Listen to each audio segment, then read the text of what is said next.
Narasumber kita pada malam hari ini, Ibu Dr. Catherine Cahyadi. Aku sambil baca contekan loh ini. Beliau founder Triha Clinic sebagai functional medicine practitioner, lulusan dari Fakultas Kedokteran Ukrida Jakarta, dan saya dipesan tolong jangan disebutkan tahun kelulusannya ya, gitu.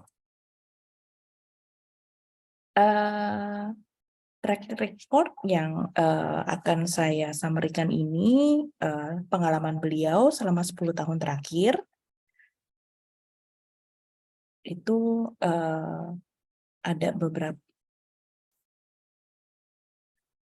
beberapa aktivitas yang beliau dapatkan dari Nederland, juga Ibu Dr. Catherine mendapatkan sertifikasi dari American Academy of Anti-Aging Medicine. Beliau juga sebagai DNA Vision DNA Life dari Finland. Beliau juga sebagai ada juga informasi kelulusan dari Institute of Functional Medicine USA dan berbagai macam sertifikat lagi dari Malaysia, India, Australia, dan yang terakhir itu Certified of Translation Nutrigenetics dari India. Gitu. Dan mungkin, mohon maaf dokter kalau ada salah penyebutan, lidahnya saya agak beribet. Mohon maaf sebelumnya. Nggak apa-apa, nggak ada salah. Tanpa berlama-lama lagi, aku persilahkan Ibu Dr. Catherine untuk memulai sharingnya. Terima kasih. Thank you, Fani. Sengaja nih saya tadi minta sama Fani jangan disebutin tahun kelulusan ya. Nanti ketahuan umurnya. Oke, teman-teman, selamat datang. Thank you ya, pada malam hari ini kalian masih berkumpul di sini ya. Seperti biasa, saya juga mewakili dari Better Life. Kalau kita setiap hari Jumat itu akan selalu berkumpul untuk mengadakan collective healing ya. Jadi collective healing ini merupakan salah satu sesi yang rutin dilakukan oleh Better Life, terutama untuk memberikan pengetahuan ya. Jadi ada berbagai narasumber yang akan diundang di sini, termasuk di sini juga nanti ketua kita Ibu Nuke itu adalah seorang psikolog klinis ya. Kita nanti menantikan nih kapan ya Bu Nuke akan sharing sesinya dengan kita. Oke, jadi pada malam hari ini saya yang kebagian tugas untuk sharing, katanya udah lama nih nggak di-sharing tentang kesehatan. Ayo deh, ya udah saya sharing hari ini ya. Nah, hari ini saya kebagian tugas sama Bu Ayen dikasih judul, bagus judulnya, A Happy and Healthy Body with the Right Supplements.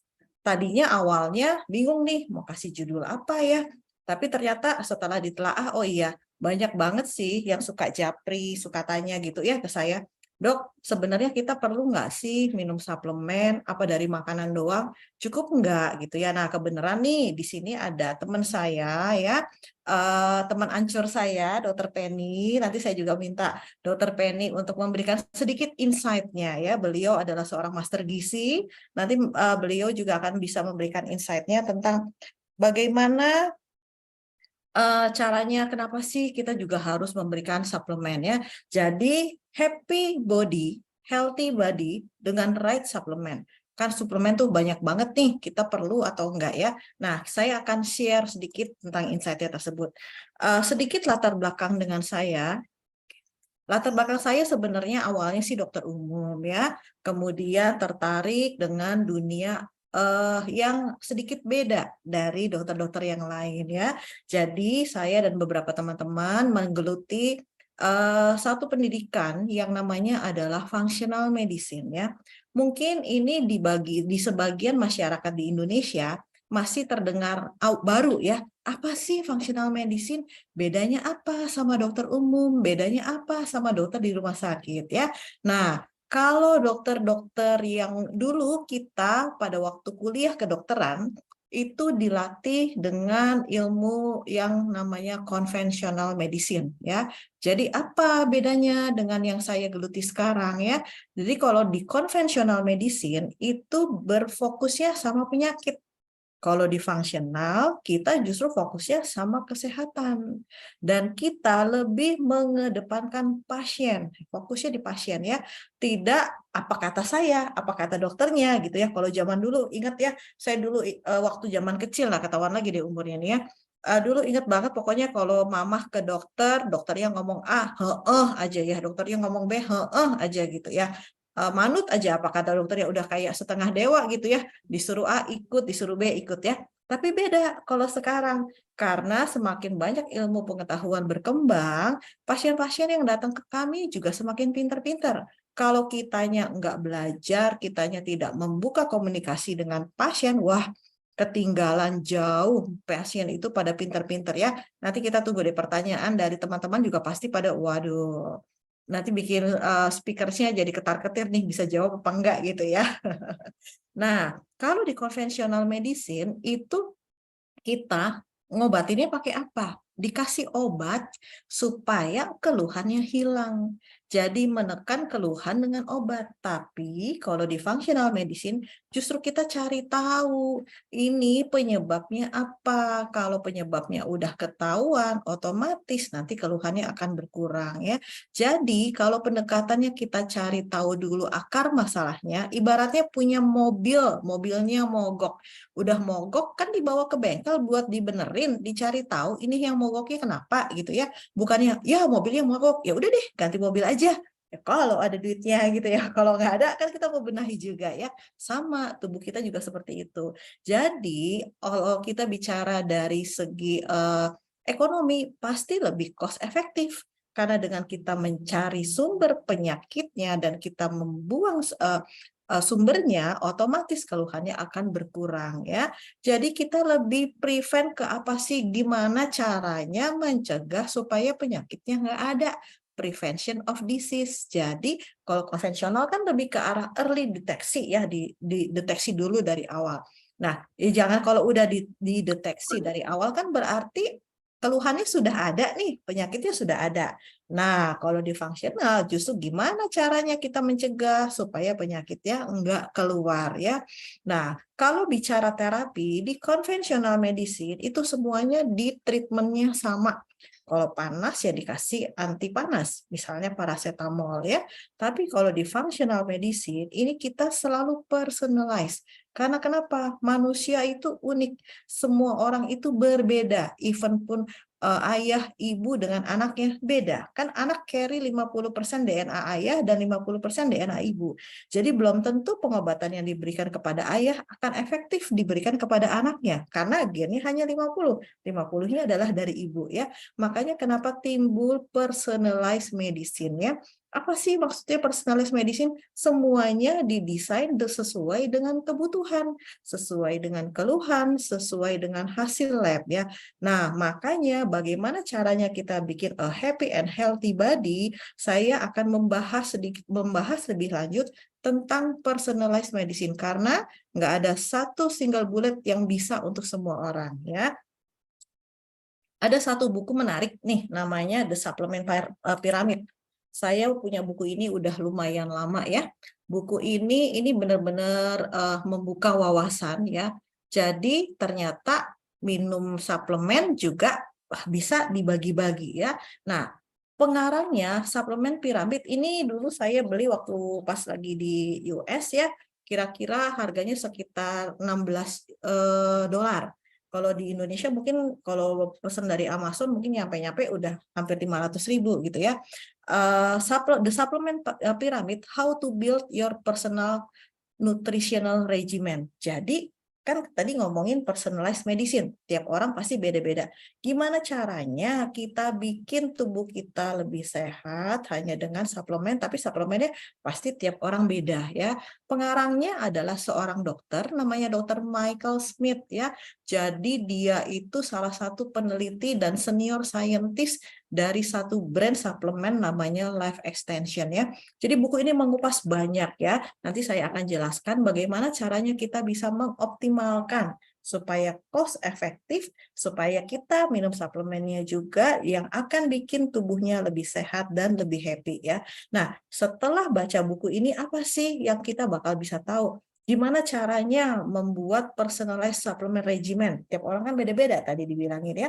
Pasti saya sama Fani nggak bakal sama nih minum suplemennya gitu ya.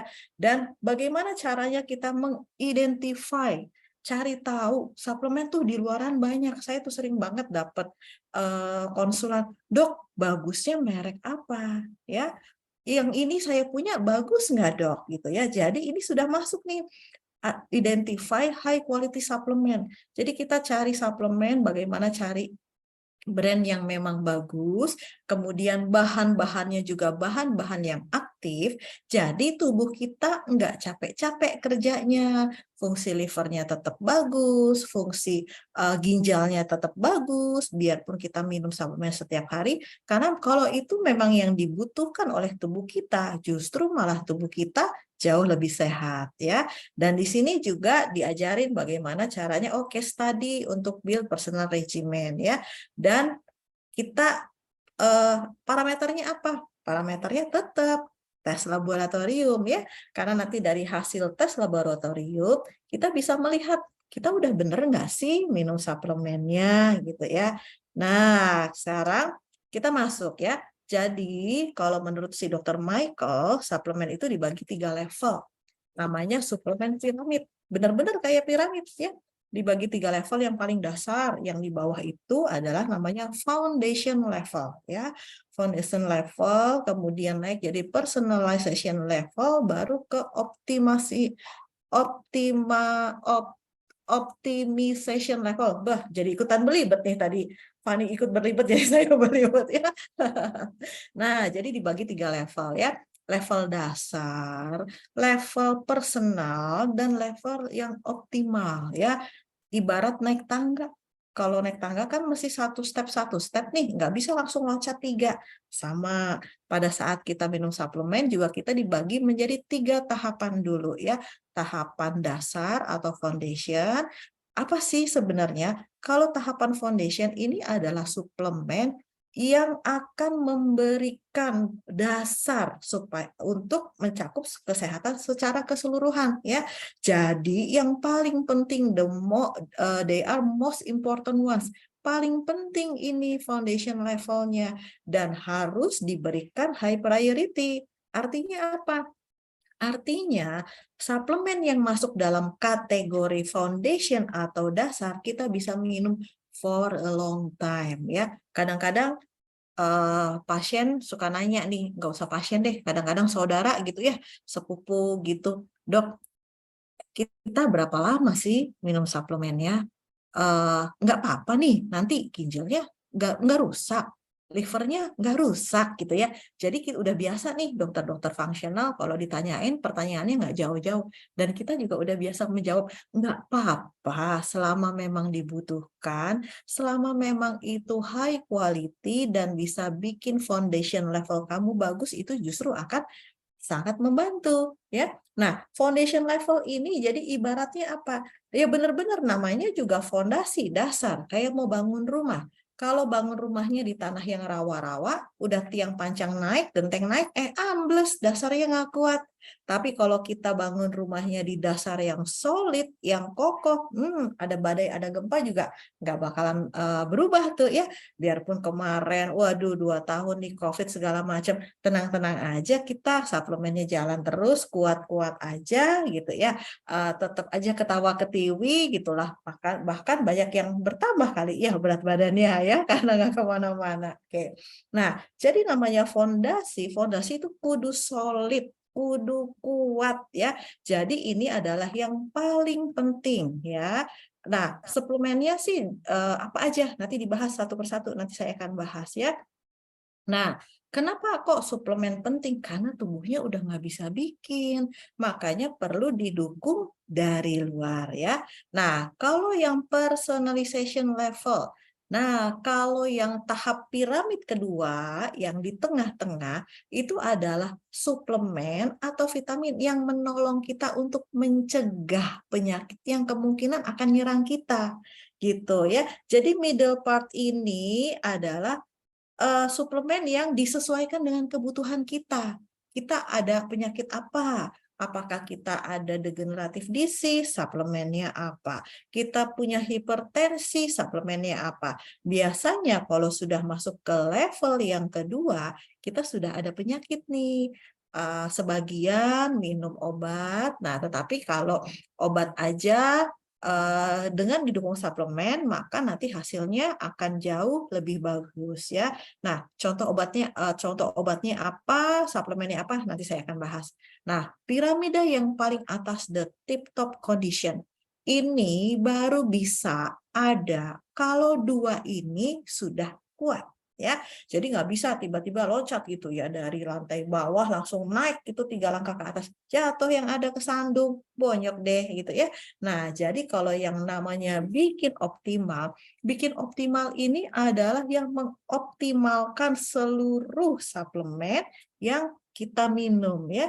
Jadi di sini dia tugasnya apa? Dia tugasnya bikin yang personalized dan bikin yang foundation itu akan jauh lebih bagus ya. Jadi kita nggak bisa langsung ngambil yang optimal aja, tapi yang duanya ini nggak ada ya. Nah, pertanyaan selanjutnya yang paling sering begini, Dok, seberapa butuhnya sih kita minum suplemen? Kalau cuma ngandelin makanan aja, gimana? Bisa apa enggak?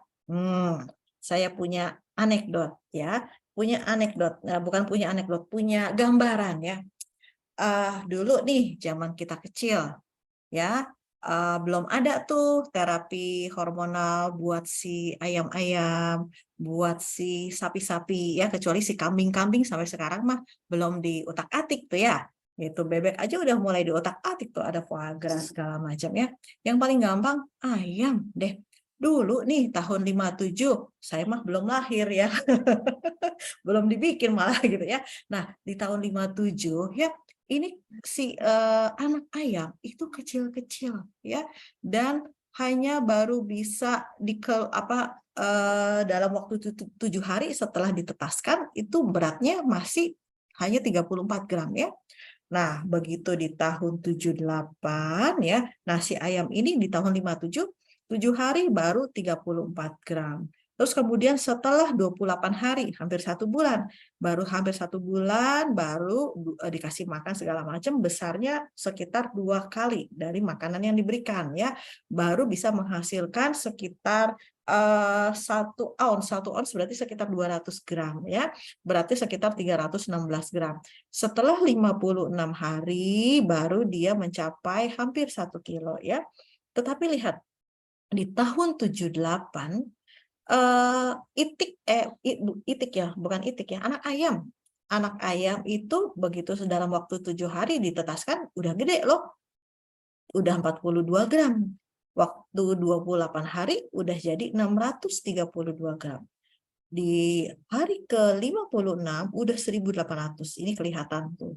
Wah, gedenya udah berapa kali lipat ya. Tapi di 2005 jauh lebih besar ya. Lahirnya 44 gram, sebulan aja udah 1 kilo lebih, hampir 1,5 kilo ya. Kemudian setelah 56 hari malah hampir 4 kilo. Gede banget ya. Jadi ini dikembangbiakkan untuk yang punya dagingnya besar, dan mereka pasti dikasih hormon dan diberi makan itu 6 kali lebih banyak daripada waktu tahun 57 ya. Jadi iya, sekarang ayam tuh tambah gede aja tiap harinya ya. Nah, kalau misalnya ayam-ayam ini sekarang tambah gede, itu dapatnya dari mana sih? Ya dari si nutrisi. Tapi nutrisinya ini kan sudah ada campur tangan dari industri ya, entah dikasih hormon, dikasih suplemen segala macam. Ini justru yang merusak tatanan hormon kita, merusak tatanan keseimbangan metabolisme kita ya. Nah, makanya kenapa kok sekarang kita tuh masih perlu suplemen dari luar. Udah nggak bisa cuman ngandelin dari makanan aja ya. Sayur-sayuran juga sama. Dulu pengen dapat Magnesium, pengen dapat kalsium, cukup dari sayuran hijau ya. Unsur haranya masih bagus. Tahun-tahun 1957. Tapi sekarang udah tahun 2023, unsur haranya sudah tidak sebagus yang pertama. Makan sayurnya mah tetap, tapi apakah sayurnya mengandung mineral yang dibutuhkan oleh tubuh kita? Belum tentu. Belum lagi ada kontribusi dari chemical, kontribusi dari pestisida, kemudian juga dari racun-racun kimia yang lain yang tidak tentu hilang dengan proses pencucian dan pemasakan. Masukkan ke dalam tubuh kita ya. Makanya kenapa tetap suplemen itu diperlukan sekarang. Nggak bisa cuman ngandelin dari makanan saja ya. Nah, foundation level. Nah, sekarang kita masuk. Dok, apa aja sih suplemen yang ada di dasar? Ya, namanya fondasi. Kudu kuat, dasarnya kudu kuat. Jadi dia ini kerjanya apa sih? Kerjanya akan meningkatkan kesehatan jangka panjang. Ya, contohnya apa yang dasar? Nggak jauh-jauh. Ya, dan ini bisa diminum sedini mungkin. Bahkan anak-anak batita kan sudah ada nih suplemen yang buat anak-anak ya. Nah, nggak jauh-jauh dari apa? Multivitamin. Namanya multivitamin. Dosisnya kecil-kecil tapi isinya banyak karena itu yang kita perlukan ya. Jadi kalau dari yang di fondasi, fondasi itu perlunya multivitamin ya. Kemudian omega 3 fatty acid. Apa sih, Dok? Omega 3 fatty acid? Minyak ikan. Nah, ya. Kemudian dan probiotik. Kok kenapa perlu probiotik? Karena kita tuh punya otak dua. Otak yang di atas sama otak yang di tengah. Ya, saya nggak bilang otak yang di bawah. Otak yang di tengah yaitu usus kita, itu kita punya pasukan, punya makhluk hidup yang banyak banget, jumlahnya jutaan. Yang disebut adalah mikrobiom ya. Fungsinya banyak banget termasuk meningkatkan daya tahan tubuh kita, mengolah vitamin-vitamin yang masuk, bikin imunitas segala macam itu tugasnya adalah our second brain. Tugasnya si mikrobiom di dalam usus kita. Makanya kenapa kesehatan pencernaan itu sangat-sangat penting ya. Jadi nggak jauh-jauh kalau mau ngomongin suplemen dasar, itu kita nggak jauh-jauh dari probiotik. Probiotik apa yang bagus? The more the merrier, saya selalu bilang. Namanya kita kalau lagi gibah, lagi gosip, kalau gosipnya cuma berdua mah bukan gosip, itu mah ya ngobrol doang. Nah seru kan? Ya nggak bunuh ke? Ya seru kan kalau ngobrolnya cuma berdua. Kalau ngobrolnya semakin banyak, semakin digosok, semakin asik gitu ya. Nah, sama mikrobiom juga, probiotik juga kalau strainnya atau jenisnya tambah banyak, fungsinya tambah bagus, tambah memberikan benefit ke dalam tubuh kita ya. Jadi, karena kenapa? Jumlahnya mikrobiom atau si probiotik itu di dalam tubuh kita itu kan terbagi dua golongan, yang sehat sama yang patogen, yang bisa bikin sakit. Kenapa kamu jadi diare? Oh, si probiotik yang sehatnya lagi kalah nih, kalah perang sama probiotik yang patogen, akhirnya jadi diare ya. Tapi kalau kita punya pasukannya kuat, waduh, benteng pertahanannya kokoh. Yang patogen-patogen kecil, dibunuh aja udah lewat gitu ya. Nah, jadi semakin banyak jumlah strainnya, strain tuh apa sih namanya? Kalau kita lihat nih suplemen probiotik gitu ya, itu kan suka ditulis isinya apa, selalu ngintip nih ingredientsnya apa, ada lactobacillus, ada bifidobacterium, kemudian ada apa lagi tuh, banyak, even lactobacillus sendiri buntutnya panjang ya, ada lactobacillus rhamnosus, ada lactobacillus contohnya Yakult. Yakult itu LKC sirota, Lactobacillus casei ya. Tapi kalau si minuman itu kan cuma satu nih jumlah probiotiknya, ya nggak cukup atuh kalau cuma satu. Kalau cuma satu gimana mau ngelawanin yang lain? Sedangkan bakteri patogennya kan jumlahnya ratusan.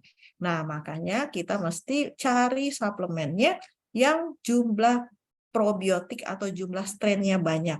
Udah gitu ngaruh kemana? Ngaruh sama jumlah unitnya, koloni per unit ya, CFU-nya itu bagaimana? Koloni form unit itu namanya ya. Paling tidak itu ada 10 billion, 10 miliar. Jadi kalau dapat probiotik yang isinya cuma 1 juta, cuma 1 miliar, ya itu mah nggak cukup. Jadi harus cari lagi yang lebih baik ya. Nah, omega 3 juga sama. Kalau kita lihat ya di pasaran, saya nggak sebut merek ya, karena saya bukan sales, bukan jualan ya. Nah, kalau ngomongin omega 3, berarti kita harus melihat komponen omega 3 itu yang paling dasar itu ada yang namanya EPA, eicosapentaenoic pantothenic acid, dan DHA, deoksiribonukleik acid ya. Kalau zaman hamil, dulu kan dokter suka kasih DHA biar anaknya, biar bayinya nanti lahirnya pinter ya. Nggak cuma bayi yang pengen pinter, saya juga pengen pinter gitu ya. Apalagi tiap hari ngadepin pasien, kalau nggak belajar, nggak baca, otaknya nggak jalan, wah diketawain pasien nanti ketinggalan ilmu gitu ya. Nah, jadi kita juga cari yang EPA dan DHA-nya tinggi. Nggak cuma sekedar ngelihat jumlah fish oil fatty acid-nya berapa, 1.000, 2.000, 3.000, tapi kita juga harus melihat komponennya ya. At least kalau sudah di atas 27 tahun, kan kalau Bu Ayen usianya 27 tahun, saya ngalah lah, daripada nanti dijewer ya, saya 26 deh, nggak apa-apa gitu ya. Nah, itu kita udah harus seenggaknya EPA-nya itu udah mencapai angka 500 mg. Jadi nanti ngintip nih di rumah, kan rata-rata pasti punya suplemen minyak ikan. Diintip nanti, kalau yang di rumah si minyak ikannya cuma 180 mg, karena biasanya yang beredar di Indonesia yang sudah ada BPOM-nya, EPA-nya sekitar 180 mg. Ya nggak apa-apa, minum aja 3 gitu ya. Gedenya sama yang satu isinya 500. Saya mah mending nelen satu, yang 500 ya, daripada yang 3 biji gitu ya. Nah, jadi yang seperti itu yang harus kita tahu. Dengan multivitamin pun juga sama ya. Multivitamin itu apa sih dok? Multivitamin segala vitamin. Vitamin A ada, vitamin B itu banyak. B1, B2, B3, B6, B12, B9 atau folat gitu ya. Kemudian juga ada vitamin C-nya, biarpun nanti jumlahnya sedikit-sedikit, tapi memang itu yang kita perlukan. Kecuali nanti ada kondisi tertentu ya. Jadi kalau masih ngomongin dasar, ya udah multivitamin apa yang isinya ada vitamin dan ada mineral. Mineralnya termasuk apa? Termasuk magnesium, termasuk zinc ya. Kalau kalsium lihat-lihat dulu kita perlu kalsium atau tidak ya. Nah, sekarang kita masuk ke yang level yang tengah, personalisasi level. Nah, kalau personalisasi level itu istilahnya gini, the right supplement for the right condition. Jadi kita minum suplemen ya sesuai dengan kondisi tubuh kita. Ya, ini yang baru akan bisa memberikan akan membantu kita meningkatkan kesehatan dan mencegah penyakit ya yang bakal terkena. Apalagi kalau usianya sudah mulai di atas 40 tahun, itu kan pernah dibilang ada 4F, female, fertile, fatty, sama apa tuh satu, female fat sama gemuk katanya ya. Biasanya udah mulai nih 40 tahun metabolismenya mulai turun segala macam ya, mulai gemuk, mulai grumpy, mulai tidurnya susah gitu ya. Nah, kemudian mulai penyakit degeneratif mengintai, apalagi kalau dilihat lingkar perutnya juga kok nggak turun-turun, lingkar perutnya bertambah gitu ya. Nah, personalisasi level ini dia akan mengadres atau mengatasi dan mensupport penyakit yang kemungkinan ada di dalam tubuh kita. Contohnya apa? Mungkin ada diabetes, ada darah tinggi, ada sakit sendi, tidurnya kurang, tulangnya mulai kerasanya keropos gitu ya, karena udah mulai menopause, gangguan fungsi liver, terus lupa-lupa deh gitu ya. Tadi saya naruh kunci di mana ya? Ini kok ke kamar mau ngapain? Kadang-kadang suka begitu ya. Karena memorinya sudah mulai turun, fokusnya mulai hilang ya. Matanya nih udah mulai mesti disambung pakai kacamata. Nah, kalau keadaan-keadaan ini yang ada kita alami, berarti sudah saatnya kita menambah suplemen yang kita minum ke level yang tengah atau level personalisasi ya. Ini saya kasih contoh ya. Nah, ini nanti slide-nya, ini kan slide-nya masih dalam bahasa Inggris ya. Tadi nggak sempat, sorry banget, nggak sempat diterjemahkan dalam bahasa Indonesia ya. Kasih saya waktu, nanti besok saya terjemahkan ke dalam bahasa Indonesia dan baru saya akan share ya. Supaya nanti teman-teman mungkin bacanya lebih enak ya. Nah, balik ke yang kondisi yang kedua, personalisasi suplemen ya. Contoh kondisinya misalnya ada diabetes ya. Ada diabetes, contoh suplemennya buat diabetes apa dok? Saya udah minum obat diabetes, nggak apa-apa. Minum obat diabetes kalau memang sudah ada dokter spesialis yang menangani dan dikasih obat diabetes, kita support supaya apa? Supaya dosis obatnya nggak naik, syukur-syukur malah dosis obatnya bisa turun ya. Jadi kondisinya kan kalau dosis obatnya udah turun berarti kan kondisinya jauh lebih baik ya. Jadi dikasih apa suplemennya? Ada yang mengandung gymnena, ya ada yang mengandung fenugreek, berberin, bitter melon atau chromium. Ini contoh saja ya. Jadi tambahan suplemen yang levelnya di tengah ini contohnya. Kalau ada darah tinggi, ditambahin apa? Beet, akar beet bagus ya.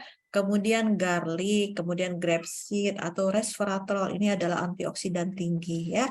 Kalau artritis apa yang ditambahin ini ya. Kalau saya udah nggak pakai glukosamin nih, nanti ini saya akan remove ya. Terus kemudian aduh namanya sakit, ada antioksidan yang namanya Boswellia serrata ya. Boswellia serrata itu seperti kemenyan ya, menyan India. Dia punya kadar yang sangat bagus yang diterima sebagai reseptor anti nyeri ya. Makanya si Boswellia ini juga banyak dipakai Iya, untuk kuya pasien-pasien sing din. yang artritis ya. Kemudian ada kolagen. Nah, kolagen sekalian. Nggak cuman buat artritis ternyata. Kolagen juga bisa bikin kulitnya tambah kencang gitu ya. Kurangin kerut-kerutan, tambah kenyal ya. Kurkumin, ekstrak kunyit. Wih, Indonesia itu kaya banget loh dengan kurkumin ya. Jadi kalau kita sering minum kunyit ya, tapi kalau di yang bersifat sebagai apa namanya nutraceutical atau suplemen yang mempunyai daya sebagai pengobatan ya harus memenuhi standar tertentu. Jadi nggak sekedar asal kunyit, jamu kunyit asam gitu ya. Nah, yang harus dilihat adalah kadar aktif di dalam bahan-bahan tersebut. At least kurkuminoid bahan aktifnya itu mencapai 95%. Yang hanya bisa didapat dari proses di pabrik namanya ekstraksi ya. Itu baru nanti yang akan memberikan efek pengobatan ya. Terus kalau gangguan tidur udah mulai insomnia nih. Kalau udah tidur enak-enak tiba-tiba kebangun kebelet pipis, kagak bisa tidur lagi, balik lagi ya. Nah, ada beberapa suplemen yang membantu ya. Contohnya seperti magnesium, juga lavender ya. Teh sekarang banyak loh yang jualan teh lavender ya. Bulan Desember kemarin nih Dokter Grace Lydia kasih saya teh lavender enak banget loh. Thank you ya Grace. Lavendernya it helps a lot ya. Theanin. Theanin itu adalah bahan dari green tea ya. Nah, theanin, kemudian valerian root ini juga akan membantu tidur ya. Untuk kesehatan tulang apa? Kalsium, vitamin D, vitamin K ya. Jadi kalau kita jemuran bikin tulang kita juga jauh lebih sehat ya. Yang untuk kesehatan liver apa? Oh, SAMe, adenosil methionine itu untuk detoksifikasi liver ya. Kemudian milk thistle. Milk thistle ini adalah salah satu bunga yang ternyata ekstraknya bisa untuk pengobatan memperbaiki fungsi liver ya. Lecithin dan fosfolipid juga ya. Nah, kalau mulai otaknya mulai ngehang, ngelek ya, ibaratnya handphonenya ngelek nih atau laptopnya ngelek. Nah, apa suplemen yang bisa membantu untuk memori dan fokus? Vitamin B kompleks, kafein dan theanin yang dicampur, kemudian juga ekstrak berries ya, kemudian juga asetil L-karnitin. Karnitin juga bisa untuk liver health, nggak cuma buat si fokus di memori saja ya. Kemudian untuk kesehatan mata, suplemen yang mengandung lutein, mengandung zeaxanthin dan omega 3. Nah, omega 3 kan tadi sudah ada di mana? di yang dasar kan, makanya kita perlu omega 3. Tapi kalau untuk yang eye health, omega 3-nya itu yang kita lihat justru yang tinggi di DHA-nya ya. Nah, sekarang kita masuk ke level berikutnya, level yang paling tinggi nih, optimization level yang bikin optimal ya. Nah, contohnya apa? Tambahan. Tadi kan kita udah minum multivitamin tuh yang di dasar. Ini kan yang dasar kan udah ada multivitamin. Kan namanya multivitamin sudah ada vitamin C-nya biarpun tidak banyak ya. Nah, kalau mau dioptimalkan, kalau ada yang di sini tugasnya supaya apa? Untuk mengoptimalkan regimen atau yang sudah kita minum. Ya, contohnya adalah ekstra vitamin C-nya ekstra, jadi naik jadi sampai 3.000, 5.000 gitu ya. Apalagi kalau lagi capek-capek, mulai meler hidungnya segala macam. Saya sih nggak pernah minum antihistamin. Telan aja vitamin C bisa sampai 2.000, 3.000, terus kemudian tidur. Waduh, besok pagi gone deh, bye-bye bablas anginnya gitu ya. Nah, kemudian bromelain itu satu antioksidan tinggi yang dia kerjanya itu bisa menjaga supaya sel-sel kita juga baik ya. Dan CoQ10 ya, CoQ10 ini masuk di kategori untuk bikin optimal karena kenapa? Dia akan menjaga kesehatan pembuluh darah dan kesehatan jantung kita ya.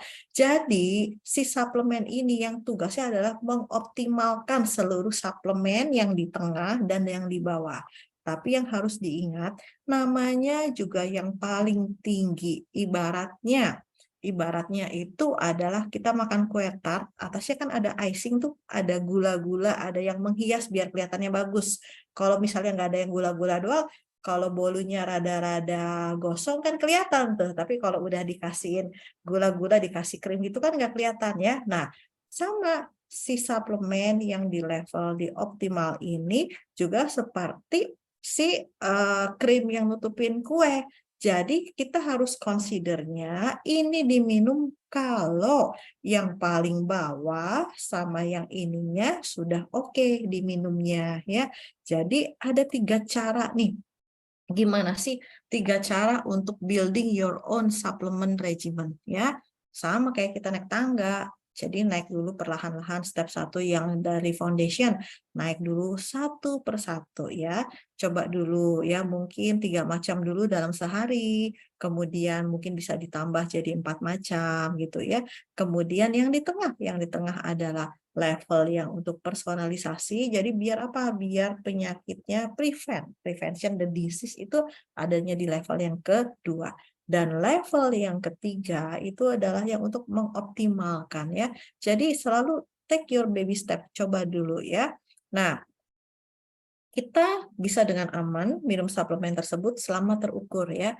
Atau kita bisa pakai cara TCM atau traditional Chinese medicine. Jadi biasanya kita ada rules-nya nih. Mungkin suplemennya minumnya hanya 1 minggu dalam 5 hari. Saya biasanya Senin sampai Jumat itu rajin minum suplemen. Sabtu Minggu ya udahlah istirahat kan bosen juga ya. Kadang-kadang adalaninnya obatnya sama gitu ya. Ya udah stop satu minggu. Atau bisa continue dalam waktu 3 bulan, kemudian off 1 bulan ya. Tapi saya udah coba dan beberapa pasien saya yang coba juga mereka bilang nggak enak kalau yang 1 bulan kayaknya rasanya ada yang kurang terus daya tahan tubuhnya nggak sebagus minum 5 hari gitu ya. Jadi bebas ya. Nah, kemudian kita rolling suplemennya ya. Jadi supaya apa? Kan tubuh kita juga unik nih. Kalau misalnya udah ketemu sama dokter yang bisa menyarankan untuk suplemen apa yang bagus, dokternya nanti biasanya akan merolling. Even si probiotik juga biasanya di rolling ya. Tapi kalau misalnya Anda hanya cuma mau di level yang dasar, mau ngerolling sendiri silahkan ya. Supaya apa? Supaya nggak bosen juga gitu ya. Karena kalau kita lihat di pasaran itu kan jenis suplemen tuh banyak banget di sana ya. Nah, jadi conclusion-nya apa? Minum suplemen itu kayak beli asuransi, investment. Investasinya kemana? Bukan ke bank, bukan ke orang lain, tapi investasinya ke diri kita. Biar nanti kalau umur kita sudah lebih dari 27 tahun, dibalik ya, tetap cucunya lari, saya masih bisa kejar. Jangan cucunya lari cuma gitu doang ya. Nah, Jadi namanya juga investasi. Jadi kudu apa? Kudu research sendiri sebelum beli gitu ya. Jadi jangan segan-segan tanya sama yang lebih tahu, tanya ke dokternya, kemudian baca gitu ya. Nah, seperti investasi yang lain, sampai kita cari kalau kita udah ketemu plan yang bagus dan bekerja. Nah, itu yang kita pertahankan ya. Nah, segini aja dari saya. Ini alamat saya, alamat praktek, kemudian nomor telepon dan email ya. Kalau teman-teman yang di grup Better Life biasanya kalau ada apa-apa silahkan japri ya. Kalau saya santai jawab WA itu biasanya setelah jam praktek, itu waktu luangnya lebih banyak ya. Kalau lagi pegang pasien kan nggak mungkin sambil WA-an gitu ya. Oke, terima kasih. Saya kembalikan ke ini Bu Fani-nya lagi ke WC. Saya kembalikan ke Bu Nuke.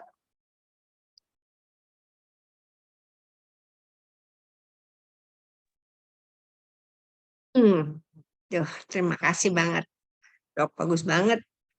Jadi PR ya. Jadi PR, jadi mesti ngeliatin yang diminum selama ini apa, terus udah gitu eh, efeknya. Tapi kadang-kadang gini juga, Dok. Saya jadi pengen tanya, ada beberapa suplemen yang kalau saya minum itu kemudian badan saya bereaksi tidak seperti yang biasanya gitu. Dan kemudian saya menjadi tidak nyaman gitu ya. Lalu ya karena saya pikir ini nggak cocok, saya pikir itu badan saya menolak gitu ya. Jadi saya berhentiin meskipun itu disarankan gitu, Dok. Jadi apakah itu benar atau gimana? Banyak faktor, Bu Nuke, banyak faktor yang menentukan apakah suplemen itu cocok untuk tubuh kita atau tidak ya. Jadi biasanya kita kalau dari functional medicine itu selalu mencari akar masalahnya dulu ya. Kalau misalnya masalahnya dengan kita yang harusnya nggak ada efek samping pada saat minum suplemen, tiba-tiba rasanya badannya nggak enak ya. Biasanya kita langsung gali, pertama kali yang digali itu adalah bagaimana dengan sistem pencernaan Anda. Apakah enzim yang untuk mengolah makanan sudah cukup apa tidak? Kan kalau di lab bisa dites tuh namanya pemeriksaan amilase dan lipase ya. Kalau ternyata memang enzim amilase dan lipasenya rendah, makanan juga banyak yang tidak tercerna, biasanya minum suplemen tertentu, apalagi golongan yang sudah ada B kompleksnya, itu suka malah jadi bikin badannya nggak enak gitu ya. Nah, memang yang hal-hal seperti itu ya tadi, we have to do our own research ya, karena kan kita lagi investasi nih, kudu di research dulu ya. Jadi yang seperti itu perlu pemeriksaan lebih lanjut, apakah dari hasil darah, kemudian juga mungkin kalau perlu pemeriksaan penunjang lainnya seperti USG atau pemeriksaan yang lainnya, nah itu juga bisa ya. Nah, teman ini kan kita berbicara di Better Life nih, banyak teman-teman yang sudah bisa mengakses consciousness, juga bisa memakai applied kinesiologi ya. Jadi biasanya saya kalau dapat konsulan dari teman-teman di Better Life yang saya tahu mereka bisa, saya cuma bilang begini, ya udah Bu, tanya sama dirinya, diriku mau nggak sih kamu minum suplemen ini? Cocok apa enggak? Kalau misalnya dirinya ngangguk, pasti oke. Tapi kalau dirinya gerek, nih jangan dipaksa, cari dulu yang lain, address dulu nih, kita harus investigasi dulu mana yang baik gitu. Oke, Dok. Ya, Terima kasih banyak. sama-sama. Fani mana nih, Fani? Fani masih belakang. Ini ada Lagi minta minum. pertanyaan tuh, Fani, ada pertanyaan. Makasih ya, Dok. Sama-sama Ibu. Maaf. Ini pertanyaan dari Bu Ivon ya. Ya, Oke. aku bacain ya, Bu. Ya, silakan. Oke, vitamin sebaiknya diminum pagi atau malam? Nah, tergantung Bu. Tergantung suplemennya itu tugasnya apa. Contohnya gini, probiotik ya. Probiotik itu paling bagus diminum dalam keadaan perut kosong. bisa sehari 2 kali, pagi dan malam, bisa sehari sekali ya. Jadi kalau kita nggak tahu, ya udah kalau beli suplemen dibaca direction-nya. Apakah di situ biasanya ditulis diminum pada saat perut kosong, diminum pagi hari, atau diminum setelah makan, yang tinggal kita ikutin gitu ya. Jadi nggak bisa dipukul rata semuanya minumnya perut kosong, minumnya habis makan, enggak. Ya udah gampang, kita baca aja dari si labelnya ya. Bisa diminum pagi, bisa diminum malam ya. Atau bahkan beberapa ada suplemen yang disarankan tidak boleh bersama dengan apa itu biasanya selalu sudah tertulis di botolnya atau di kemasannya ya.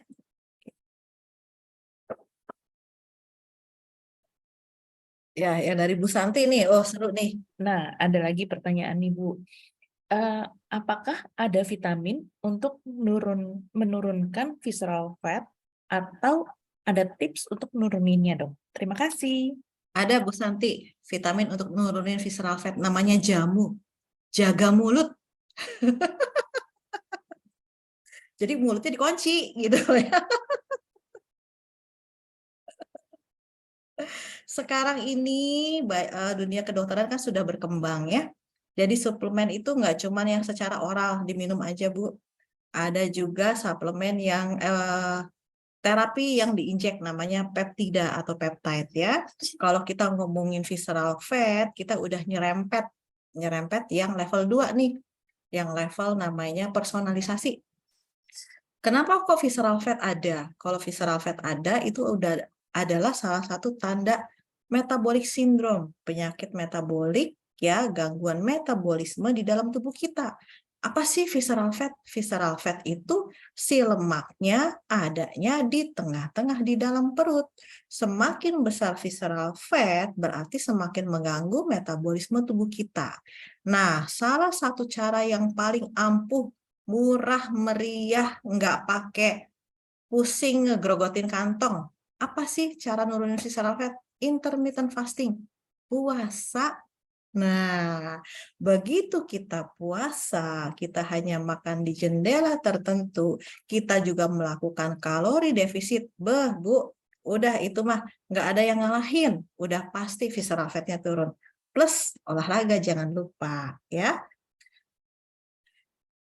Nah, itu udah termasuk tipsnya tuh Bu, jamu. Pokoknya inget jamu aja, jaga mulut. Wah, keren banget. Iya, oke dok, oke dok. Thank you dokter. Sama-sama. Oke, masih ada satu lagi pertanyaan dari Familia. Kalau minum vitamin terus jadi panas dalam, suplemen di stop sampai panas dalam turun. Oke. Kalau di medis sebenarnya nggak ada istilah panas dalam ya. Boleh dikonotasikan panas dalam itu adalah gangguan pencernaan. Sama nih, hampir sama seperti tadi yang saya bilang sama Bu Nuke ya. Kan rasanya jadinya kayak enak, rasanya kok kayak panas dalam ya. Panas dalam berarti panasnya di dalam. Panasnya di dalam, satu-satunya organ yang ada hubungan dengan dunia luar itu adalah pencernaan kita dari lambung ke atas ya. Nah, suplemen itu kan diminum nih, begitu diminum masuk ke dalam asam lambung. Ke dalam lambung kemudian akan dicerna oleh asam lambung. Kalau asam lambungnya terlalu sedikit atau terlalu rendah, akhirnya suplemen yang kita minum atau bahkan makanan yang kita makan juga nggak bisa kecerna. Nah, itu yang bikin nggak enak. Jadi kalau minum vitamin atau suplemen kemudian terjadi panas dalam, berarti berpikirnya apa? Pencernaan saya nggak benar nih. Apakah ada MAH ya? Bagaimana dengan stomach acid, dengan asam lambung? Kalau ada kayak gini, biasanya pasiennya itu asam lambungnya kurang. Kan asam lambung itu namanya asam kan kayak gas nih. Harusnya asam lambung itu letaknya tuh di bawah. Kan kalau lambung kita kan bukan kayak gelas lurus begini, tapi dia kan kayak balon di bawah ya. Ada bagian badannya yang di bawah, kemudian nanti ada yang lekuk, ada yang naik. Harusnya asam lambung itu di bawah, tidak naik. Kalau jumlahnya cukup banyak, dia berat rada ke bawah. Tapi kalau jumlahnya sedikit, ibaratnya gas helium di balon, dia terbang ke atas. naik deh rasanya panas gitu ya. Jadi kalau misalnya ada yang seperti itu, ya berarti gangguan pencernaannya nih yang nggak benar. Nah itu yang harus diadres ya. Once nanti kalau udah benar, gangguan pencernaannya udah nggak ada, ya suplemennya pasti juga diminumnya oke-oke aja gitu. Nah ini Pak Tanto tanya nih, apakah kita bisa overdosis suplemen? Efeknya apa bagi tubuh? Berbahaya atau akan dibuang via urin? Nah, Pak Tanto, namanya sesuatu yang dimakan. Kalau berlebihan bisa jadi overdosis ya. Sama kayak kita makan ya, wah makannya banyak banget sampai akhirnya kenyang banget, sakit perutnya gitu ya. Nah, kalau suplemen ya, selama suplemennya itu jenis tertentu ada yang mengawasi, dalam arti kata di bawah pengawasan dokter, jangan takut untuk overdose. Karena sebenarnya suplemen-suplemen tersebut bisa diukur di lab. Kita bisa pergi ke lab. Kita bisa cek bagaimana kadar level vitamin D. Kalau kadar level vitamin D-nya sudah 200, berarti vitamin D yang kita minum udah cukup. Kita kurangin aja, nanti dia akan turun sendiri. Sama vitamin B12, folic acid, ya bahkan mineral kayak zinc, magnesium, kalsium, itu semua terukur di lab ya. Jadi kalau misalnya kita mengikuti anjuran, kita minum sesuai dengan kebutuhan kita, jangan takut untuk overdose ya, karena bisa dikeluarkan dari dalam tubuh. Paling gampang gini deh, kan dulu waktu kita kuliah, kita sekolah SD, A, D, E, K adalah vitamin yang larut dalam lemak. B dan C vitamin yang larut dalam air. Jadi kalau ketemu kelebihan B dan C, ya akan kebuang lewat urin, nothing to worry, gitu ya. Kalau yang A, D, E, K yang justru lebih hati-hati, karena kalau kelebihan kan disimpannya di lemak. Pertama kali yang disimpan di lemak di mana? Di otak kita, karena otak kita tuh isinya mostly lemak loh ya. Baru nanti ke bagian yang lain ya. Jadi ya pasti akan kebuang gitu ya. Berbahaya tidak berbahaya tergantung berapa banyak dosis yang kita minum gitu ya. Selama ada pengawasan, gak usah takut Pak Tanto. Tinggal japri saya nanti ya.